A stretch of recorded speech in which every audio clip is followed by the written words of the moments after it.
కొంతమంది ఏమంటారంటే doctor BR Ambedkar గారు ఒక్కరే రాజ్యాంగాన్ని రాయలేదు, చాలా మంది రాజ్యాంగాన్ని రాశారు, కానీ క్రెడిట్ అంతా అంబేద్కర్ గారు తీసుకున్నారని చెప్తూ ఉంటారు. దీన్ని ఒక ఎగ్జాంపుల్ తో చెప్తాను.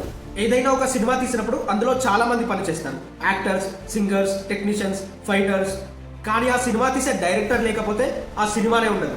ఆ సినిమా హిట్ అవ్వాలన్నా ఫ్లాప్ అవ్వాలన్నా డైరెక్టర్ తీసే స్టోరీ పైన డిపెండ్ అయి ఉంటుంది. సేమ్ అలాంటిదే మన కాన్స్టిట్యూషన్ కూడా.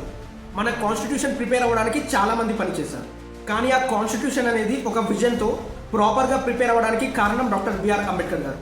ఎప్పుడైతే మన కాన్స్టిట్యూషన్కి సంబంధించిన ఫస్ట్ డ్రాఫ్ట్ని కాన్స్టిట్యూయెంట్ అసెంబ్లీ ముందు ప్రవేశపెట్టారో అందులో 7,500 అమెండ్మెంట్స్ సజెస్ట్ చేయబడ్డాయి.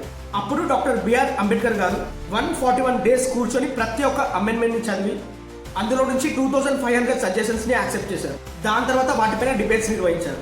తనకి డయాబెటీస్ అలాగే బీపీ లాంటి హెల్త్ ప్రాబ్లమ్స్ ఉన్నా సరే 100 డేస్ అసెంబ్లీలో నిలబడి వాటిని ఎక్స్ప్లెయిన్ చేశారు. అంతేకాకుండా the president of constituent assembly అలాగే first president of India doctor Rajendra Prasad గారు అంబేద్కర్ గారి గురించి ఒక స్టేట్మెంట్ ఇచ్చారు. తన కుర్చీలో కూర్చొని ప్రతిరోజు ప్రొసీడింగ్స్ ని వింటున్నప్పుడు అంబేద్కర్ గారికి అన్ని హెల్త్ ఇష్యూస్ ఉన్నా సరే డ్రాఫ్టింగ్ కమిటీలో ఉన్న మెంబర్స్ అందరిలో అంబేద్కర్ గారే ఎంతో శ్రద్ధతోని ఉత్సాహంతోని రాజ్యాంగాన్ని రచించడానికి చాలా కృషి చేశారని ఒక స్టేట్మెంట్ ఇచ్చారు.